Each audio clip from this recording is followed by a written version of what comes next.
지난 20년 동안 중국은 자동차 부품 산업의 글로벌 리더로 성장했습니다. 유럽과 미국 자동차 제조업체는 비용 절감을 원했고 점점 더 많은 자동차 부품이 중국에서 생산됐습니다. 그러나 코로나19 등이 불러온 중국의 정책 불확실성과 지정학적 리스크가 발생하자 글로벌 자동차 업체들은 중국에 대한 부품 의존도를 줄이기 위해 움직이고 있습니다. 지난 27일 영국 파이낸셜 타임스는 자동차 제조업체 공급망 개편에서 조용히 중국과의 관계 끊기란 제목의 기사를 게재했습니다. 포드의 고위 임원은 파이낸셜 타임스에 산업 전반에 걸쳐 물류 운영에 대한 대규모 재검토가 있을 것이라며 향후 10년 동안 공급망에 초점을 둘 것이라고 말했습니다. 파이낸셜 타임스는 이 같은 움직임이 코로나19로 인해 갑작스럽게 공장을 닫을 수 있다는 불확실성과 중국과 국제사회의 관계가 러시아 사태와 같이 한순간에 무너질 수 있다는 우려 때문에 촉진됐다고 분석했습니다. 대부분의 글로벌 자동차 기업이 중국 시장을 완전히 포기하진 않겠지만 중국의 세계 공장으로서의 역할은 시간이 갈수록 위축될 것이라고 덧붙였습니다.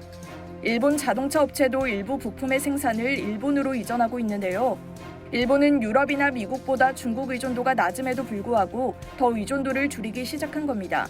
마쓰다는 중국에서 만드는 일부 부품 생산을 일본으로 이전했고 문제가 발생할 것을 대비해 중국산 부품을 사용하는 200개 이상의 공급업체에 재고 비축을 요청하기까지 했습니다. 혼다 역시 중국산 부품을 적게 사용해 자동차와 오토바이를 만드는 방법을 모색 중이라는 언론 보도에 대해선 부인했지만 공급망 위험을 줄이는 방법을 고려하고 있음은 인정했습니다. 하지만 공급망 개편은 다소 시간이 걸릴 것으로 보이는데요. 차량 수명이 닿을 때까지 부품 소싱을 전환하지 않기 때문입니다. 공급망 개편 시 자동차 가격이 올라갈 것이란 분석도 나옵니다.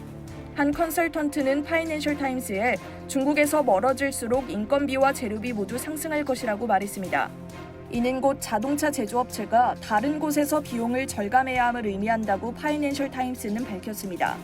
반면 또 다른 전문가는 중국 외의 인도, 멕시코, 북아프리카와 일부 아시아 국가가 중국의 대안이 될 것이라며 중국이 유일한 국가도 최고도 아니다라고 말했습니다.